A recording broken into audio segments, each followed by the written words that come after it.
convidá-los a abrirem comigo a palavra do Senhor. O livro de Obadias, livro do profeta Obadias. Estamos querendo dar início a série de mensagens nos profetas menores. Na verdade, já consideramos alguns deles, uns meses atrás, Zacarias e outros. E vamos, ao retomar, começar pelo começo, ou melhor, começar pelo menor. Obadias é o menor dos profetas menores, em termos de tamanho da sua profecia. Certamente não será uma exposição longa, vai durar 2 domingos, eu penso, quando vamos considerar essa profecia, mas que, meus irmãos, tem muito a nos ensinar, a consolar a nossa fé, a amadurecer a nossa fé, a ampliar, eu penso, a nossa perspectiva das promessas do Senhor Jesus Cristo e do Evangelho para nós, para que possamos assim ser fortalecidos no dia mau e perseverar até o fim. Obadias apenas tem um capítulo. Nós vamos ler do verso 1 até o verso de número 14. Obadias, do verso 1 até o verso de número 14. Mesmo assentados, meus irmãos, porém com toda atenção, toda reverência, interesse, vamos acompanhar atentamente a leitura da palavra do Senhor. Diz assim: visão de Obadias. Assim diz o Senhor Deus a respeito de Edom. Temos ouvido as novas do Senhor. E às nações foi enviado um mensageiro que disse: levantai-vos e levantemo-nos contra Edom para a guerra. Eis que te fiz pequeno entre as nações. Tu és muito desprezado. A soberba do teu coração te enganou. Ó tu que habitas nas fendas das rochas, na tua alta morada, e dizes no teu coração: quem me deitará por terra? Se te remontares como águia, e puseres o teu ninho entre as estrelas, de lá te derribarei, diz o Senhor. Se viessem a ti ladrões ou roubadores de noite, como estás destruído? Não furtariam só o que lhes bastasse? Se a ti viessem os vindimadores, não deixariam, pelo menos, alguns cachos? Como foram rebuscados os bens de Esaú? Como foram esquadrinhados os seus tesouros escondidos? Todos os teus aliados te levaram para fora dos teus limites. Os que gozam da tua paz te enganaram. Prevaleceram contra ti. Os que comem o teu pão puseram armadilhas para teus pés. Não há em Edom entendimento. Não acontecerá naquele dia, diz o Senhor, que farei perecer os sábios de Edom e o entendimento do monte de Esaú?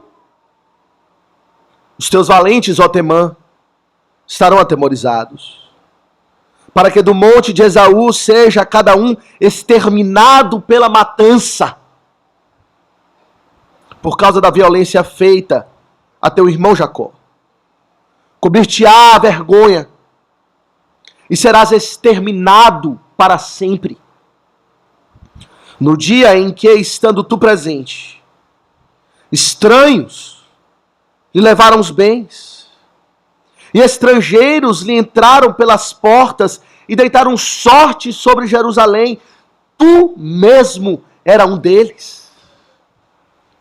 Mas tu não devias ter olhado com prazer para o dia de teu irmão, o dia da sua calamidade, nem ter se alegrado sobre os filhos de Judá, no dia da sua ruína.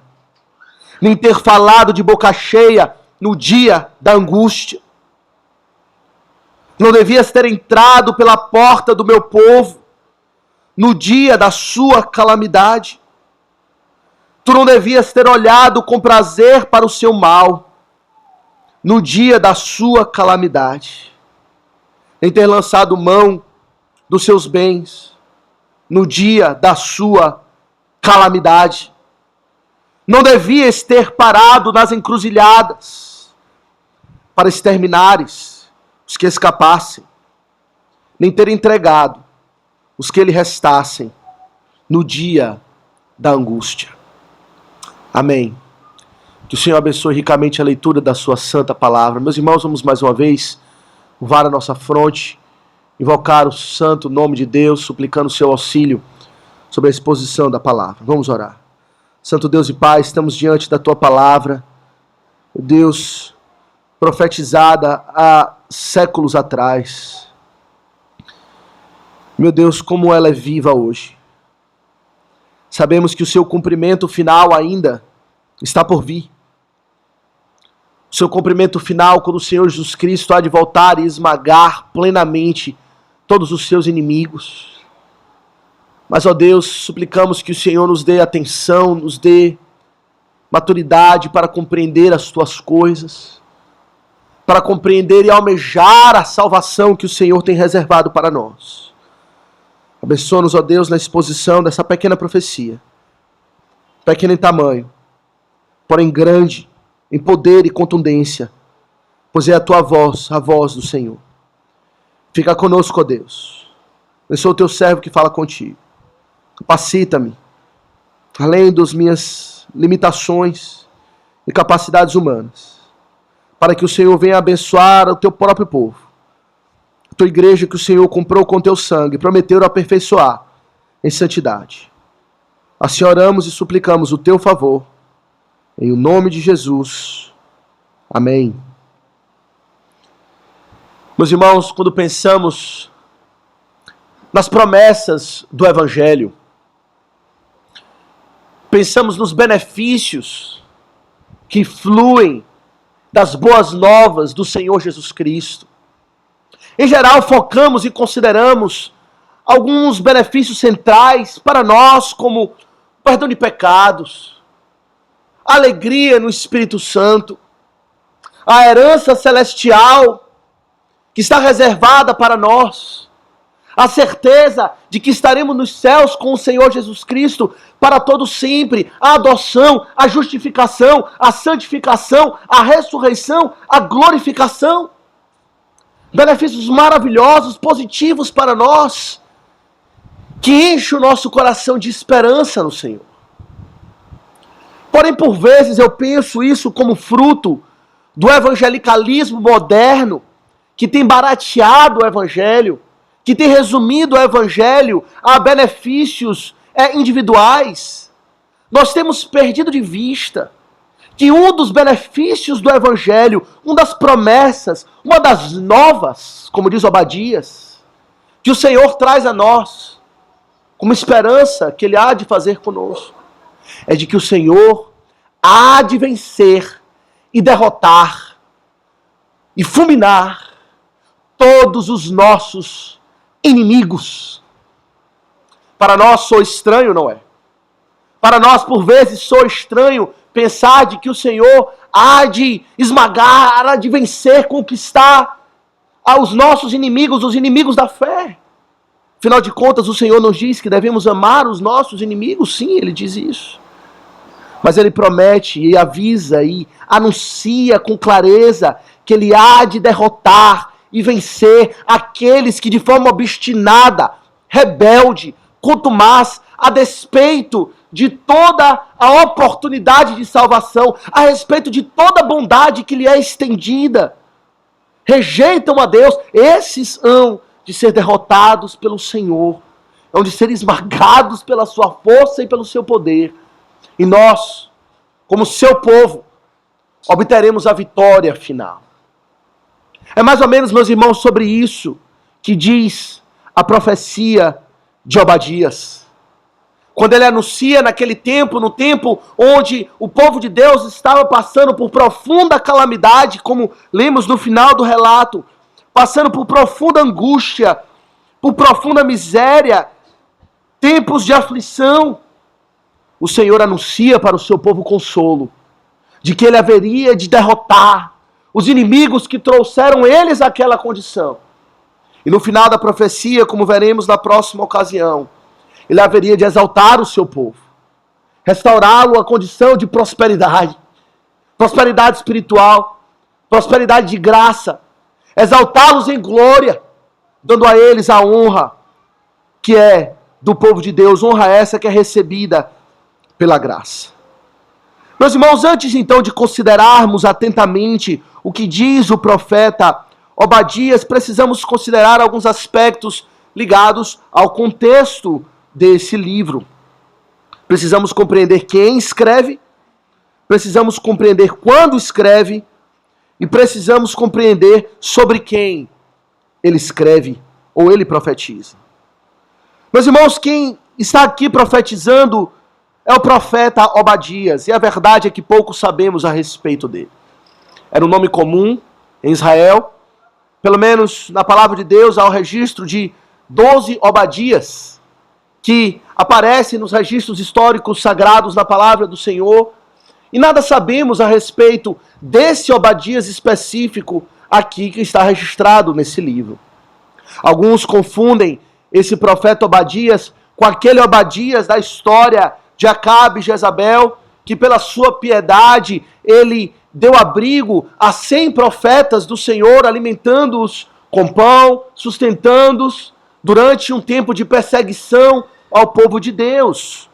Porém, meus irmãos, pelo contexto histórico, pelo aquilo que é dito na profecia de Obadias, nós sabemos que não pode ser a mesma pessoa. E tudo que sabemos é apenas o seu nome. E que nome precioso! Obadias significa servo do Senhor. Que nome apropriado para um profeta de Deus. Para aquele que haveria de ser a boca do Senhor no meio de um povo. Ele faz isso como servo do Senhor.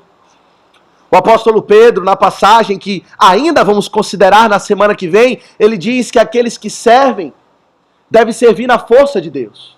Aqueles que falam devem falar de acordo com os oráculos de Deus. E Obadias assim o fazia. Obadias era um verdadeiro servo do Senhor, que falava de acordo com os oráculos de Deus, conferindo uma mensagem profética para o seu povo, para consolar o coração do seu povo aflito, de acordo com aquilo que ele viu na visão de Obadias, com o seu olho profético. O tempo, quando Obadias escreve, ou quando ele profetiza essas palavras, muito provavelmente compreende-se que é o tempo do exílio, quando Israel foi tomado do cativeiro babilônico, foi invadido brutalmente por Nabucodonosor e toda a sua aliança infernal, e trouxe o povo de Deus para o exílio, destruindo completamente o povo de Deus, e ali o povo sofre uma destruição como jamais foi esperada. Obadias provavelmente estava ali junto com Jeremias, entre os profetas que devem ter ficado para trás, que foram deixados no povo de Deus, deixados ali em Judá ainda, no terreno do povo de Deus, para profetizar, e provavelmente Obadias estava lá juntamente com Jeremias. Muito do que Obadias diz aqui nessa palavra, Jeremias também diz de igual modo. Em Jeremias 49, os irmãos não precisam abrir, nós temos uma profecia bem semelhante. Quando Obadias, ou quando Jeremias, ele fala a respeito de Edom, as palavras que Obadias aqui diz. Os irmãos podem depois conferir em Jeremias no capítulo 49. É como se o Senhor tivesse dado uma palavra a Jeremias, palavra profética, a respeito da condição de Israel naquele tempo, desolados, em calamidade, em angústia, o que o Senhor haveria de fazer, e depois ele reforça a mesma palavra por meio do seu profeta Obadias, para consolar o seu povo. Por vezes o Senhor faz assim. Ele levanta servos do Senhor para repetir a mesma mensagem. E o Senhor, meus irmãos, não está preocupado com repetições. A mensagem dele é a mesma. É a mensagem do pacto de graça, que ele é fiel ao seu povo e que ele há de honrar as suas promessas até o fim. E ele repete isso sempre por meio dos profetas do Senhor. E Obadias certamente aqui é usado por Deus para consolar o seu povo. Meus irmãos, o objeto da profecia de Obadias é a nação, o reino Edom, os edomitas. Um reino que teve origem em Esaú, mas um reino que caracteriza a grande oposição ao povo de Deus. Edom era um reino que estava situado a sudeste de Judá, fazia fronteira com o povo de Deus, estava ali presente, era um reino próspero em muitos aspectos, era um reino forte em aspectos humanos, estava localizado em uma região montanhosa, e regiões montanhosas naquele tempo representava uma proteção natural contra os seus inimigos. O próprio Senhor fala sobre isso nessa profecia, mais para frente, de forma sarcástica, quando fala que Edom habita nas fendas das rochas e na tua alta morada. Os seus castelos eram construídos nas rochas. Eles tinham escudos naturais. E isso trouxe àquele reino uma certa prosperidade, uma certa vantagem sobre os demais reinos. Era um reino também conhecido por ter muitos sábios que habitavam nos seus domínios. O próprio Jó, os irmãos devem se lembrar que um dos seus amigos era um edomita. Elifaz era chamado de Elifaz o Temanita, e Temã era uma das cidades de Edom. Era um dos sábios, amigos de Jó, que nós não sabemos, a sua sabedoria tinha muitos buracos, muitas falhas, pois não era sabedoria do alto, sabedoria aperfeiçoada em Deus, mas era assim conhecido, era um reino conhecido por essa característica também, não só do poderio militar, não só das riquezas materiais, mas também reconhecido por produzir muitos sábios. Porém, meus irmãos, o mais importante para nós é a origem dessa nação. A palavra Edom, o reino Edom, é mencionado muitas vezes a palavra de Deus, e nós devemos, para que possamos ler a palavra de Deus com proveito, conhecer o que significa um edomita, o reino de Edom. E por que esse reino é mencionado vez após vez na palavra de Deus? É mencionado na boca dos profetas, é mencionado nos salmos, é mencionado como grande inimigo de Deus. Porque Edom, meus irmãos, faz parte, ou teve origem em Esaú, o irmão de Jacó, irmão gêmeo de Jacó. Os irmãos sabem da história. Filhos da promessa. Jacó e Esaú. Esaú, o mais velho, o primogênito. Jacó, o enganador, mas que aprove a Deus amá-lo. Aprove ao Senhor, nós lemos em Romanos, amar a Jacó e aborrecer a Esaú. Isso ficou claro em toda a vida de Jacó e Esaú. E fica claro em toda a história dos descendentes de Esaú, que são os edomitas. Desde o nascimento, diz a palavra de Deus. Aliás, antes de nascer, ainda no ventre de Rebeca, havia luta entre esses dois. Jacó e Esaú constantemente lutando e batalhando. Esaú desprezou o seu direito de primogenitura, vendeu por um prato de lentilhas, um homem arrogante, um homem que confiava na força do seu próprio braço e fazia pouco caso das bênçãos de Deus. Mas Jacó foi agraciado pelo Senhor. Jacó, de forma, nós sabemos, dissimulada, ele pegou o direito de primogenitura e foi uma derrocada no relacionamento entre esses dois. Esaú determinou matá-lo e queria a todo custo exterminar com Jacó.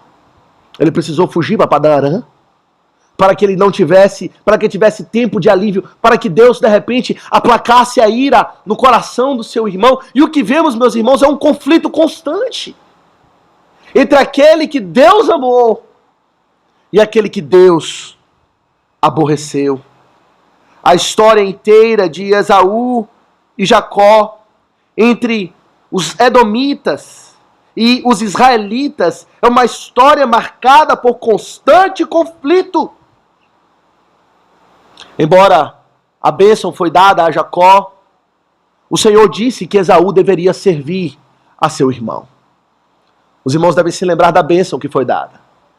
A bênção foi dada a Jacó, mas Esaú, embora fosse viver da espada, ele deveria ser servo do seu irmão mais novo, e o que vimos da parte dele é rebeldia, desprezando o direito de primogenitura e desprezando a bênção que o Senhor deu para ele, ocupando o seu lugar de humildade. Embora o primogênito deveria se submeter e se humilhar e servir ao seu irmão, porém não foi isso que ele fez. Ele foi tomado de ódio no seu coração. E a sua descendência, meus irmãos, herdou de alguma maneira essa animosidade contra o povo de Deus. Era uma nação irmã. É isso que o Senhor fala mais para frente. No verso 12, nós vemos isso, quando o Senhor fala que Edom não deveria ter desprezado ou olhado com prazer para o dia do teu irmão. Israel era a nação irmã de Edom. Porém, uma nação, um irmão rebelde. Um irmão contumaz. Que não aproveitou da associação que poderia ter com Israel para ser abençoado, mas quis competir o tempo todo para ver quem haveria de ocupar o primeiro lugar. De modo, meus irmãos, que Edom representa a rebeldia contumaz. É isso que Edom representa. O Senhor, por vezes, quis até abençoar Edom, preservá-la, pois era uma nação irmã. Embora não herdou o direito de primogenitura e não esteve no primeiro lugar, o Senhor ainda poderia ser favorável para com essa nação. Mas pela sua rebeldia contumaz, pela sua arrogância e soberba, se tornou inimigo do Senhor e do seu povo. E é isso que Obadias profeticamente denuncia na sua profecia.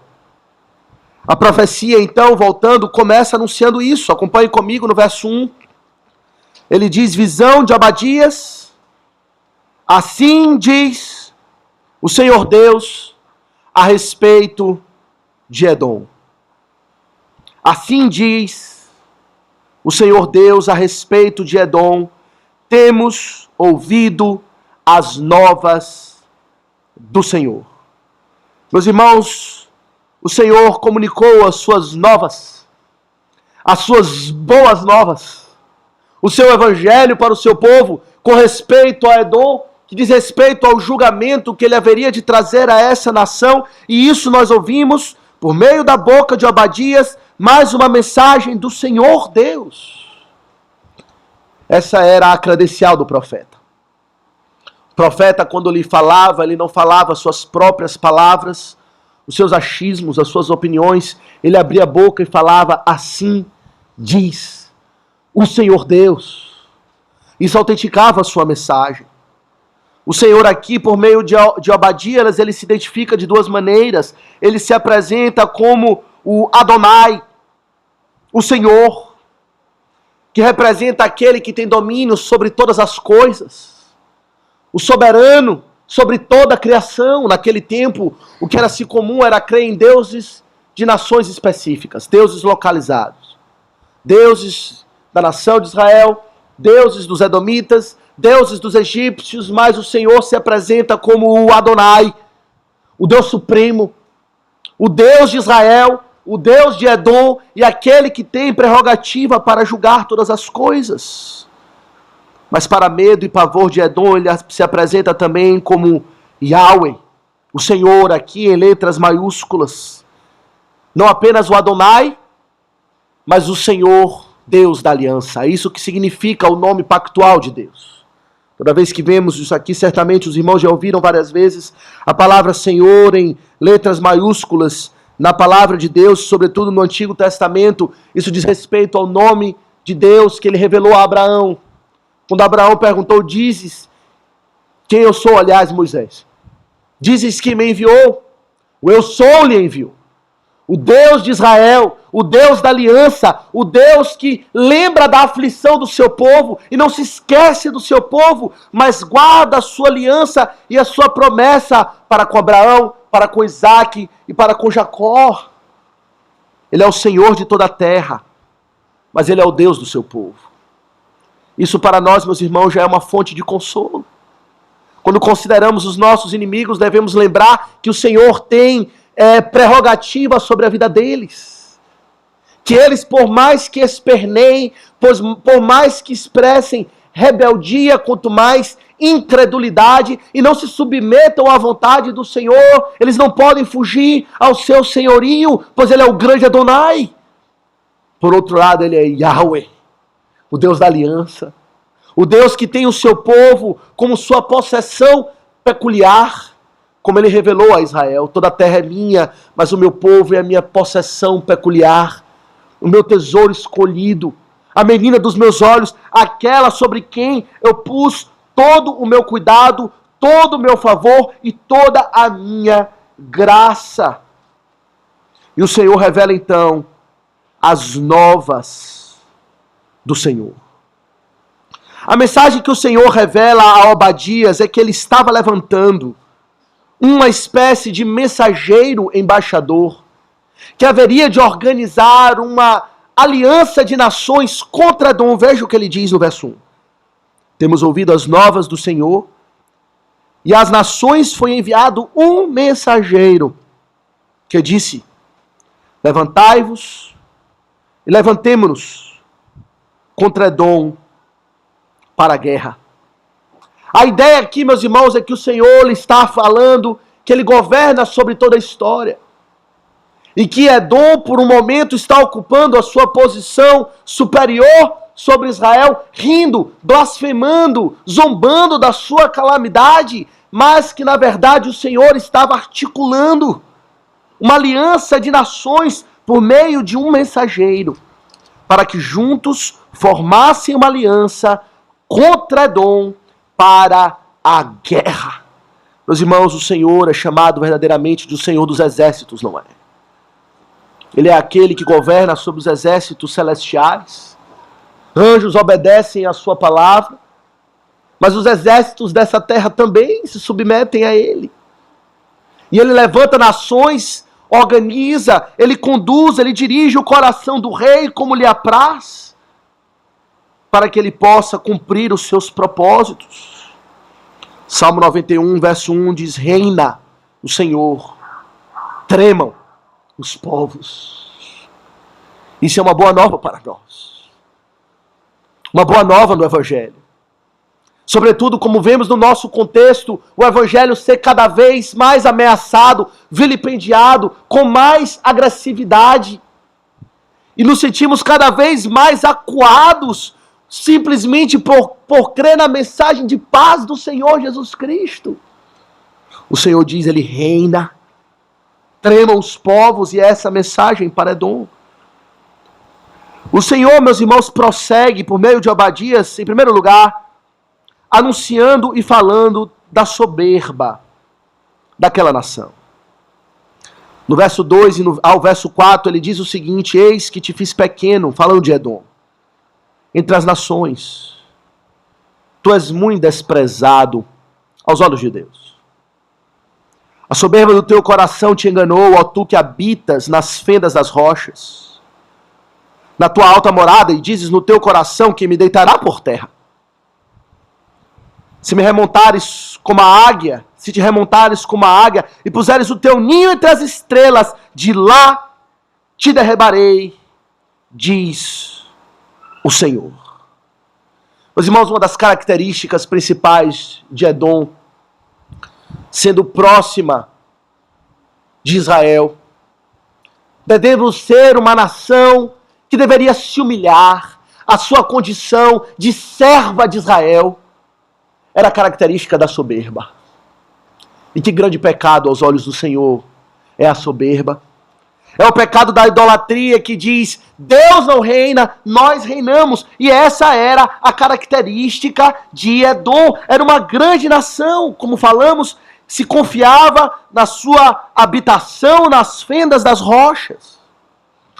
Se os irmãos têm algum conhecimento da história, devem saber que uma das 7 maravilhas do mundo, Petra, a cidade de Petra, está construindo uma fortaleza que diz respeito justamente aos edomitas.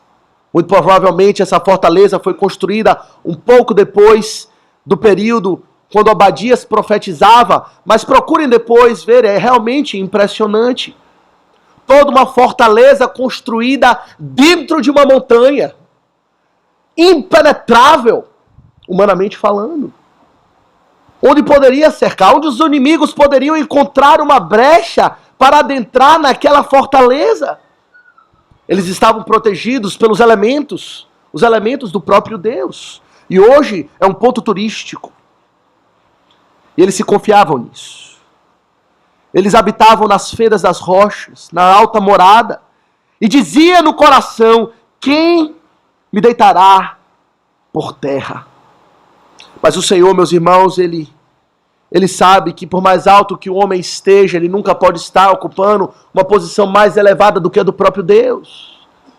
E o Senhor chega a falar de forma sarcástica, com zombaria a respeito de Edom, que ainda que elas fizessem o seu ninho entre as estrelas, como uma águia, ainda de lá, o Senhor haveria de derribá-la e de destruí-la completamente. A palavra aqui usada por águia, alguns entendem, seria mais propriamente traduzida por abutre. A mesma palavra no hebraico pode significar águia, pode significar também abutre, e abutre habitava aquela região. E mais propriamente caracteriza a natureza dos edomitas na sua soberba. Comedores de carniça, carnais, violentos e soberbos, que de fato faziam seus ninhos nos locais altos de difícil acesso, mas o Senhor diz, não me importa isso. Por mais alto que seja a sua habitação, o Senhor diz, de lá eu derribarei o soberbo. Meus irmãos, a soberba é um pecado terrível diante do Senhor. O salmista mesmo diz, livra o teu servo da soberba. Ficarei livre de grande transgressão. Os edomitas não mais existem. Hoje a cidade de Petra é um ponto turístico na Jordânia. Não apresenta nenhuma ameaça à ordem mundial. De fato, o Senhor derrubou aquela nação. Mas os edomitas de espírito permanecem. Os rebeldes contumazes contra o Senhor continuam confiando na força do seu próprio braço, confiando na força do seu próprio sucesso, das suas próprias obras, dos seus próprios méritos, fazem pouco caso de Deus, da sua provisão, da sua aliança, antes desprezam o Senhor com toda arrogância e altivez. Mas o Senhor diz, por mais alto que você vá, que você suba, de lá eu vou lhe alcançar. E eu mesmo, diz o Senhor, haverei de te derribar.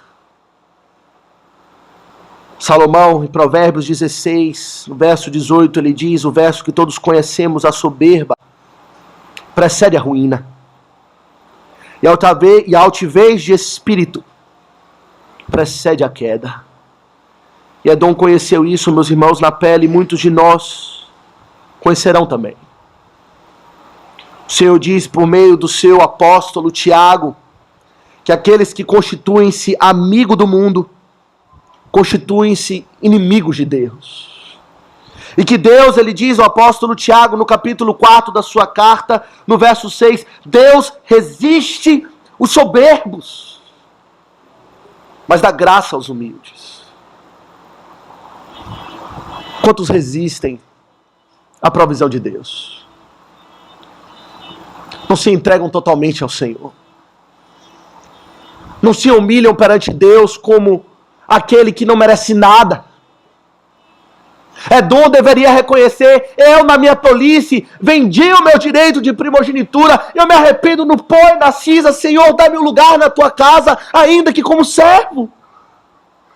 E deveria na sua humildade servir a Israel e alcançaria a misericórdia do Senhor. Mas na sua soberba não fez assim.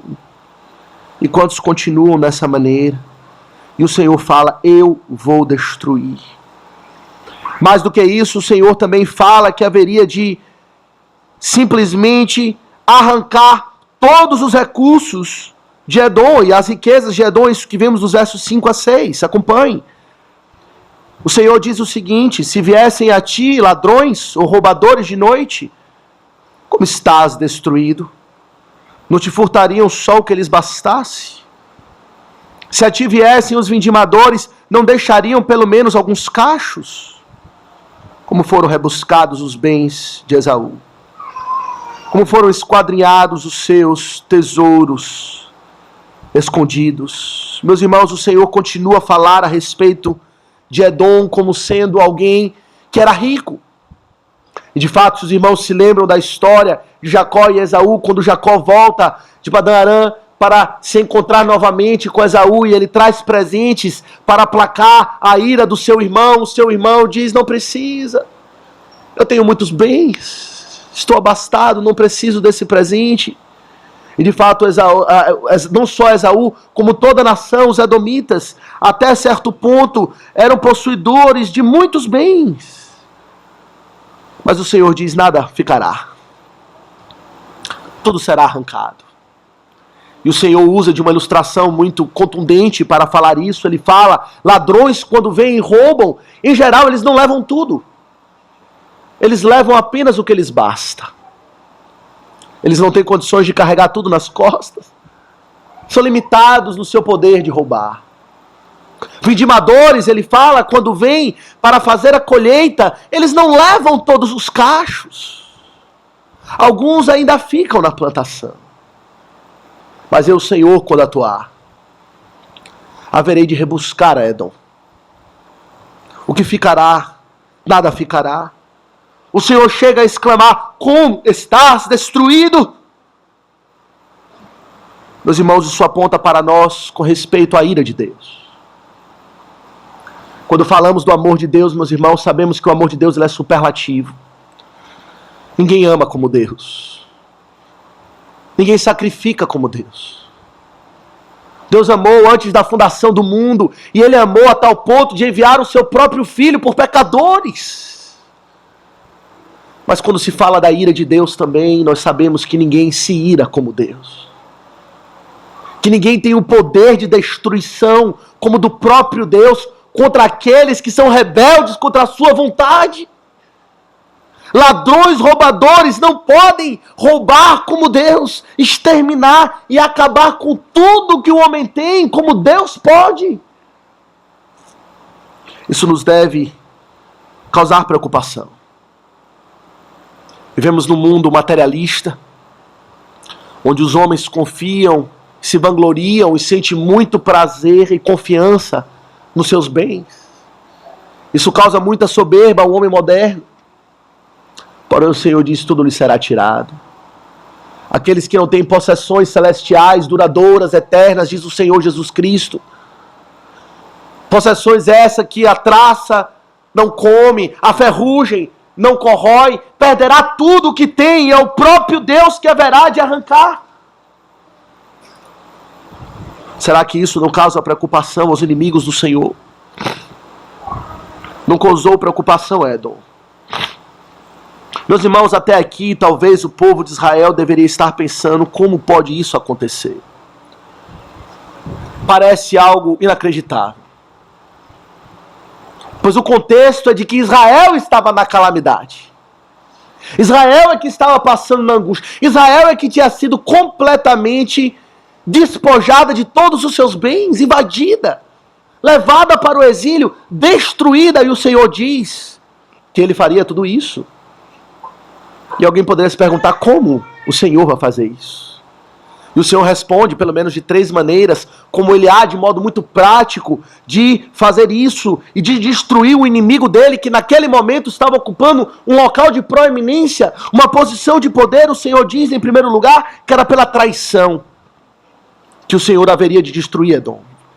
Veja no verso 7. Ele diz: todos os teus aliados te levaram para fora dos teus limites. Os que gozam da tua paz te enganaram, prevaleceram contra ti. Os que comem o teu pão puseram armadilhas para teus pés. Não há em Edom entendimento. Meus irmãos, a primeira forma como o Senhor anuncia que Ele vai trazer destruição total àquela nação é arrancando de Edom as suas alianças e confianças humanas que hão de se voltar contra ela mesma, por meio da traição. Aqui talvez fosse obra desse embaixador, daquele mensageiro que é anunciado no início da profecia, que haveria de percorrer nações e formar alianças para que se levantasse contra Edom, talvez por meio do suborno, para que alianças fossem quebradas, alianças de paz com Edom. O fato é de que a confiança de Edom, de que estava sustentada por uma rede de nações que haveriam de se levantar contra o Senhor e contra o seu povo, haveria de ser completamente destruída. Ele haveria de ser traído por aqueles que gozavam da sua paz, que comiam às suas custas o seu próprio pão. Quantas vezes isso não acontece conosco também? Colocamos a nossa confiança em homens, em pessoas, e pensamos: não precisamos de Deus. Eu já tenho este, já tenho aquele, que haverá de me dar paz, haverá de me dar segurança e confiança, e isso fala a respeito da soberba do homem, que pensa que o homem é a força do nosso braço e não Deus. O Senhor diz: a traição haverá de consumir a Edom. Mas não só a traição, mas também um embrutecimento. No verso 8, ele diz: não acontecerá naquele dia, verso 8, diz o Senhor, que farei perecer os sábios de Edom e o entendimento do monte de Esaú. Meus irmãos, como falamos, Edom era conhecido como uma nação cheia de homens sábios. A sabedoria fazia parte da cultura daquela nação. Um dos amigos de Jó procurou consolá-lo. Veio de Temã, era um temanita, um edomita. Mas o Senhor diz que aquela sabedoria que eles cultivavam e se vangloriavam e construíram como a sua fortaleza e a sua confiança se tornaria em nada. O Senhor faria perecer os sábios de Edom. E onde estaria o entendimento do monte de Esaú?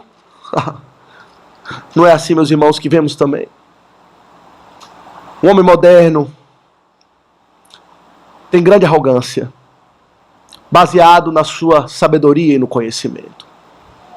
A ciência diz, a ciência fala isso, a filosofia, o conhecimento, e usa para desprezar a sabedoria que vem do alto, a sabedoria encarnada, o Senhor Jesus Cristo.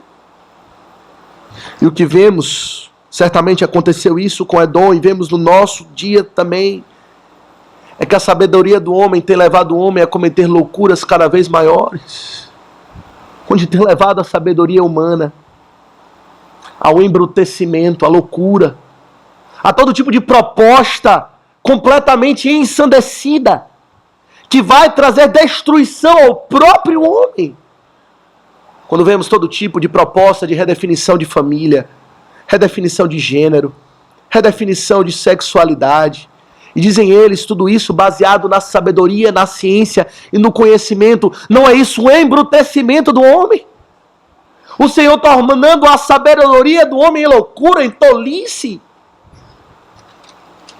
O Senhor fez isso com Edom. que a sabedoria humana se tornou em loucura para com eles mesmos e persistiram na insistência do pecado. Que sabedoria é essa que rejeita a graça de Deus? Que sabedoria é essa que rejeita a bondade de Deus, a aliança com Deus de Israel? Mas que persiste em dar murro em ponta de faca, em bater a cabeça na parede, insiste no pecado. Quantas vezes eu penso e olho para algumas famílias que eu conheço, que se dizem intelectuais. Famílias cheias de títulos acadêmicos, alguns professores universitários, porém a vida completamente destruída pelo pecado. Alguns tentando suicídio, outros vivendo 3, 4 casamentos, filhos na rua, porém intelectuais, cheios de sabedoria, insistindo no pecado, e não percebem com clareza que andam no caminho da destruição. É isso que o Senhor fez com os edomitas. Transformou a sabedoria deles em loucura. Mas ele também diz e fala que seria o medo. Pelo medo ele haveria de trazer destruição aos edomitas no verso 9. Ele fala: os teus valentes, ó Temã, estarão atemorizados, para que do monte de Esaú seja cada um exterminado pela matança. Edomitas eram homens, a princípio, valentes. Homens de guerra. Mas o Senhor diz: eu lançarei pavor sobre o seu coração. E toda aquela coragem sumirá. Toda aquela valentia, toda aquela ousadia desaparecerá, se tornarão como meninos, medo de uma folha caindo. E não vemos isso hoje acontecendo também contra os rebeldes edomitas modernos, que se dizem valentes, mas que vivem com base em remédios antidepressivos, que têm medo do amanhã. Não sabe o que o amanhã trará. Vivem atemorizados, dependentes de substâncias, para que possam viver um dia após o outro.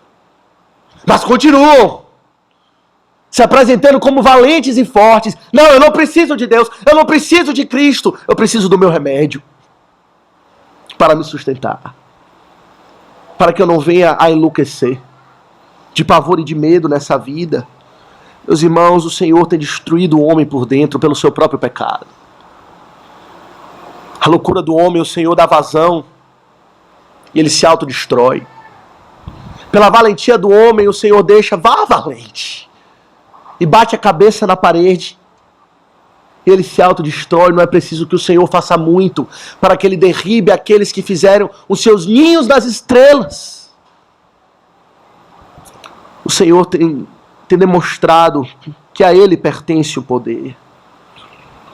Mas de forma, meus irmãos, quanto mais e contundente, o Senhor fala a respeito, em último lugar, do pecado de Edom. A partir do verso de número 11. E fica caracterizado, meus irmãos, que o grande, verso 10, aliás, fica caracterizado que o grande pecado de Edom é justamente desprezar o povo de Deus. E aqui estão as boas novas para nós. No verso 10 ele diz: por causa da violência feita a teu irmão Jacó, cobrir-te-á a vergonha, e serás exterminado para sempre. Porque tem desprezado o meu povo, diz o Senhor. Mais para frente ele dirá isso. E fostes violento para com aqueles que eu amo. Vocês serão exterminados e destruídos, diz o Senhor. Isso sem gozar da compaixão e da misericórdia de Deus. O pecado de Esaú, meus irmãos, de Edom, é de mexer com aqueles que o Senhor ama preciosamente. Que tipo de sentimento você teria como pai, como mãe,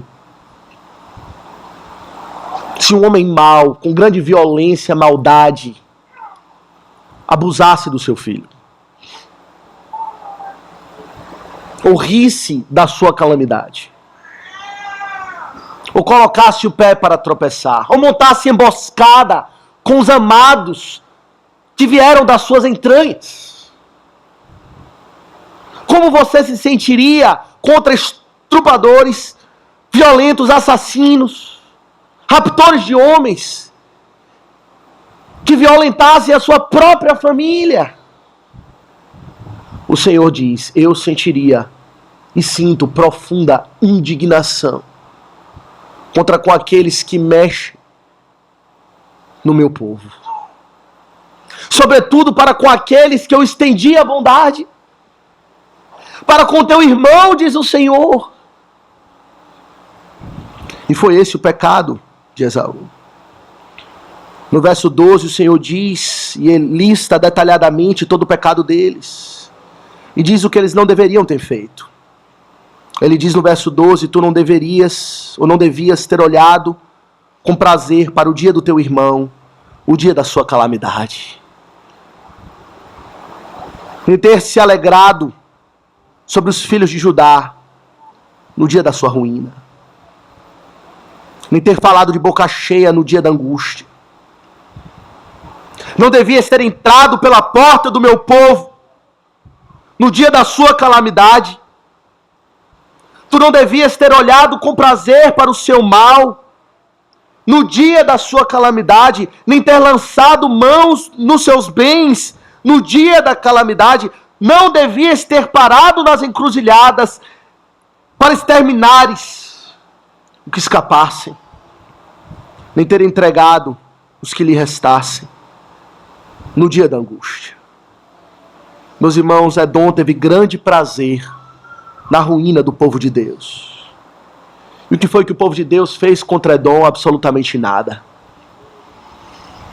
Se os irmãos se lembram, na saída, no Êxodo, quando Israel estava peregrinando do Egito para a terra prometida, eles chegaram em Edom. E por meio de Moisés, o povo pediu apenas passagem. Deixa-nos passar pela sua terra. Não vamos pegar nada. Não vamos pegar nada nas suas plantações. Não vamos nem olhar para o lado, apenas queremos cruzar, porque está no nosso caminho. Edom disse: não. Não vai passar. Pediram novamente, quase que por favor, deixe-nos passar. Não iremos fazer nada. Edom desceu com armas para enfrentar Israel. O povo de Deus simplesmente deu a volta e prosseguiu o seu caminho. O Senhor, na sua bondade, disse na sua santa lei, em Deuteronômio 23, não aborrecerás o edomita, pois é teu irmão. O Senhor foi bondoso para com esse povo e diz: não moleste os edomitas. Eles têm uma história compartilhada com vocês. É teu irmão, tenha misericórdia deles. Não mexa com eles. Mas os edomitas mexeram com o povo de Deus. A troco de nada. Riram da sua miséria. Se juntaram àqueles que levaram tudo do povo de Deus. Lançaram mão dos seus bens. Exterminaram até mesmo aqueles que estavam escapando. Remanescente. Foram exterminados pelos edomitas. Meus irmãos, que grande pecado. Quando o Senhor estende a sua compaixão, estende a sua misericórdia, é longânimo para com seus inimigos, e esses ainda assim, com mais rebeldia, crescem na sua soberba. Quantas vezes não vemos isso acontecer ainda hoje? Quando a troco de nada, somos perseguidos. Quando muitas vezes vivendo com toda a humildade, com toda a bondade, com toda a excelência. Somos perseguidos como se fôssemos malfeitores. Recentemente eu vi a entrevista de um homem, foi um bombeiro nos Estados Unidos. Ele foi o primeiro bombeiro negro em uma determinada cidade. Os irmãos sabem que os Estados Unidos é um país extremamente racista na sua história. Ele foi o primeiro bombeiro negro. E ele obteve muitas conquistas para a corporação. Foi um homem que foi condecorado com muitas medalhas pelo seu serviço. E foi crescendo, a ocupar inclusive altos cargos no governo, de grande influência ligado à corporação dos bombeiros. E que nunca deu mau testemunho, nunca fez mal a ninguém. Mas era um homem crente. E que um belo dia ele escreveu para a sua igreja, pois ele era líder na sua igreja. Ele escreveu um artigo sobre como ser um homem cristão, um marido cristão, e fala da fidelidade conjugal, da pureza sexual, e alerta contra os pecados da imoralidade sexual, inclusive falando contra toda a agenda LGBT. E isso para distribuir na sua igreja. E alguém descobriu esse material. E todo esse homem que foi marcado por grande avanço na sociedade, na corporação, nunca fez mal a ninguém, porém avançou para que o preconceito racial fosse vencido no seu país, e naquela corporação foi destituído como um cachorro e forçado a se aposentar. Sair com a mão na frente, para trás, sem fazer nada. E é isso que acontece. E o consolo para esse homem, consolo para Israel, e o consolo para nós que vivemos situações talvez não tão dramáticas, mas situações semelhantes na nossa vida, quando somos perseguidos por conta da nossa fé, é que Deus destruirá os nossos inimigos. Se eles não se submeterem ao Senhor, não se arrependerem dos seus pecados, ao final a vitória estará conosco. E eu lhe pergunto em conclusão, quem é que haverá de executar essa sentença? Quem é que haverá de executar a vitória e destruir cabalmente os nossos inimigos? Meus irmãos, não é outro senão o Senhor Jesus Cristo.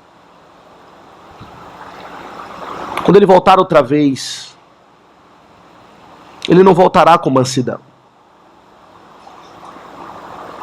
Ele voltará com juízo, para fazer exatamente isso. Interessante que Maria fala sobre isso no seu canto, quando estava grávida do Senhor Jesus e foi visitar a sua parente Isabel. Veja em Lucas.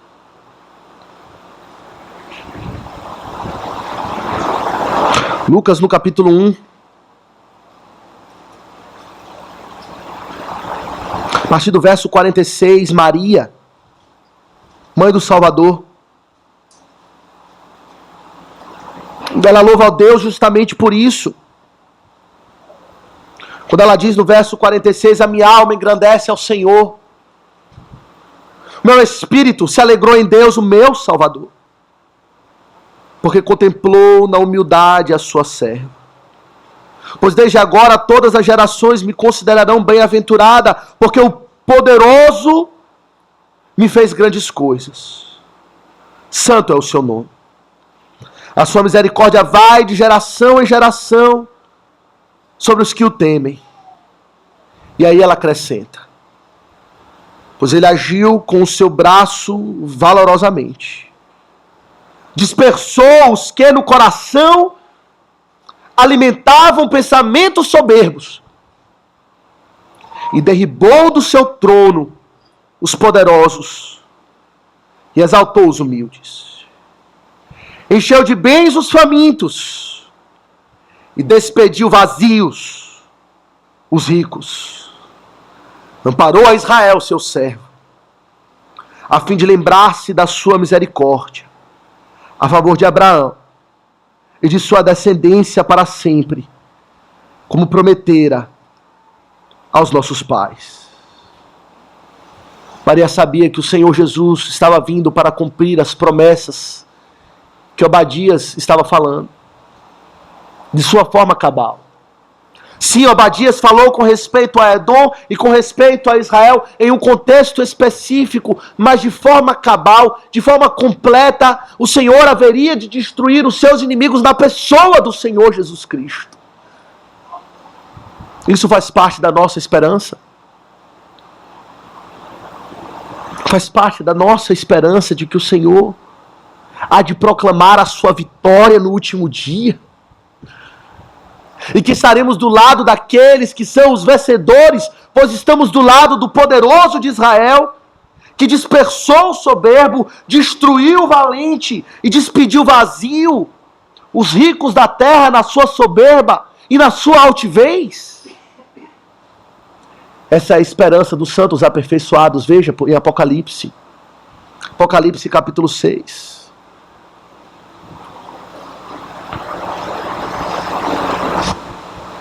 Em Apocalipse capítulo 6, meus irmãos, nós temos a abertura dos selos, que diz respeito à progressão da história da redenção, culminando na grande volta do Senhor. E na abertura do quinto selo, a partir do verso de número 9, em Apocalipse 6, João teve a visão, diz o texto, debaixo do altar, ele viu as almas daqueles que tinham sido mortos por causa da palavra de Deus e por causa do testemunho que sustentavam. E o quinto selo revela o clamor deles. Veja, a partir do verso 10, clamaram em grande voz, dizendo: até quando, ó soberano Senhor, santo e verdadeiro, não julgas, nem vingas o nosso sangue dos que habitam sobre a terra? Então a cada um deles foi dada uma vestidura branca. Lhe disseram que repousassem, ainda por pouco tempo, até que também se completassem o número dos seus conservos e dos seus irmãos que iriam ser mortos, como igualmente eles foram. O Senhor diz àqueles: ainda outros precisam sofrer nas mãos dos inimigos do povo de Deus. Por isso eu ainda não executei a minha justiça. Os meus eleitos ainda não foram todos alcançados. Nem todos ainda sofreram como devem sofrer. Mas, meus irmãos, o sexto selo ainda haveria de se abrir. E no sexto selo é que nós vemos aquilo que ainda está para acontecer. No verso 12 de Apocalipse 6. Quando lemos que vi quando o Cordeiro abriu o sexto selo. E sobreveio um grande terremoto. O sol se tornou negro, como saco de crina. A lua toda como sangue. As estrelas do céu caíram pela terra. Aqueles que fizeram seus ninhos nas estrelas caíram. Como a figueira, continua a leitura. Quando abalada pelo vento forte, deixa cair os seus figos verdes. O céu recolheu-se como um pergaminho quando se enrola. Então todos os montes e ilhas foram movidos do seu lugar. Os reis da terra, os grandes, os comandantes, podemos dizer, os edomitas que fazem a sua morada nos penhascos. Os poderosos e todo escravo e todo livre se esconderam nas cavernas e nos penhascos dos montes. E disseram aos montes e aos rochedos: caí sobre nós, e escondei-nos da face daquele que se assenta no trono e da ira do Cordeiro. Porque chegou o grande dia da ira deles. E quem é que pode suster-se? O que era antes objeto de segurança, para fomentar a soberba daqueles homens, os montes, agora ele diz: cair sobre nós, e nos destrua, pois não queremos experimentar a ira do Cordeiro. Quando Deus ama, Deus ama. Quando Deus se ira, Deus se ira. A boa nova para você hoje é domita, rebelde contra o mas, contra a vontade do Senhor, que tem escolhido viver no seu pecado, que tem desprezado a vontade de Deus e a salvação que Ele providenciou em Jesus Cristo. A boa nova para você é que ainda há esperança. Ainda é possível se arrepender antes que venha o grande e terrível dia do Senhor. E é uma boa nova quando o Senhor anuncia a sua ira, para que possamos fugir da ira vindoura. Não como os fariseus na sua presunção, mas temendo a justiça de Deus pelos nossos próprios pecados. Que possamos correr para Cristo hoje, enquanto há esperança, e não desprezar a sua benignidade, a sua benevolência, pois Ele voltará outra vez e será breve. E quando voltar, os seus santos serão redimidos, serão justificados, e reinarão com Ele em tronos. E nos ajuntaremos com Ele, para julgar até mesmo os anjos e os nossos inimigos. E você, crente que é perseguido, anime-se em Deus. Apocalipse é o livro das consolações, é conhecido assim. Abdias falou para consolar o povo de Deus na sua calamidade e tristeza. Console-se, sabendo que o Senhor é justo juiz, e Ele julgará a terra com equidade. E fortaleça-se em Deus. Que o Senhor nos abençoe. Amém.